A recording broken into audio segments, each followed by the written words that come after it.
Au commencement était le pont flottant. Construit en 1931, il reliait le plateau à l'époque quartier des Blancs à Treichville, celui des Noirs. Cet ouvrage, Sylvestre Hayé, aujourd'hui âgé de 82 ans, en garde de beaux souvenirs. Le pont flottant était un pont construit en bois, avec des ossatures en fer. Et comme le dit bien son nom, il était flottant, parce qu'il était tenu par des, je ne sais pas si c'est des tonneaux ou bien quoi, qui permettaient de faire tenir la flottaison du pont. Mais très vite, l'augmentation du trafic et le poids des camions à destination ou en provenance de l'avant-port de Treichville, aujourd'hui port autonome d'Abidjan, ont eu raison de l'originalité de l'ouvrage. La capitale administrative coloniale prend les allures de ville commerciale. Il lui faut des infrastructures à la hauteur de ses aspirations. Ainsi naît le projet de construction du pont Félix Houphouët-Boigny en 1954. Les travaux durent 3 ans et en 1957, le premier pont en béton sort de l'eau. Marcel Quadio n'avait que 11 ans à l'époque. 57 ans plus tard, il s'en souvient comme si c'était hier. C'était une grande inauguration. Ça a mobilisé toute la Côte d'Ivoire même. On voyait presque toutes les populations étaient à Abidjan. Le général de Gaulle était là. Et quand il a entonné l'hymne national en chanson,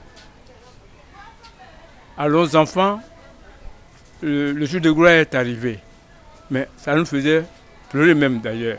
Un jour de gloire, c'est peu dire pour les populations qui longtemps encore contempleront l'ouvrage. Pendant même des mois, les villageois allaient d'abord comme ça par curiosité, rester là sous le pont et puis contempler la lagune. Bien assis dans les eaux de la lagune ébriée, le pont Félix Houphouët-Boigny, quoique construit à l'époque coloniale, n'a rien à envier à ceux d'aujourd'hui, assure Sita Coulibaly, première femme ingénieure des travaux publics de Côte d'Ivoire.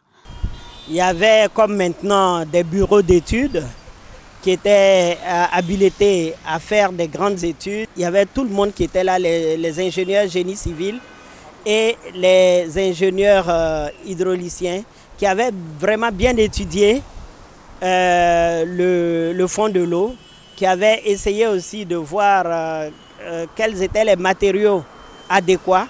3 ans après l'inauguration du pont Félix Houphouët-Boigny, la Côte d'Ivoire accède à l'indépendance. Abidjan, la ville commerciale, désormais la capitale, devient un véritable pôle économique. Elle enregistre un exode massif de population en quête d'un mieux-être. Son port s'impose aux pays voisins sans façade maritime. Le pont Félix Houphouët-Boigny ne peut supporter à lui seul tout le poids et le flux de véhicules. Le président Félix Houphouët-Boigny lance alors, en 1964, les travaux de construction du second pont en béton. Il est livré en 1967, c'est le pont de Gaulle. Ces 2 ponts ont porté le développement économique du pays et ont assuré le miracle ivoirien, l'embellie économique des années 60-70, qui confirme que la route précède le développement, pourquoi pas l'émergence.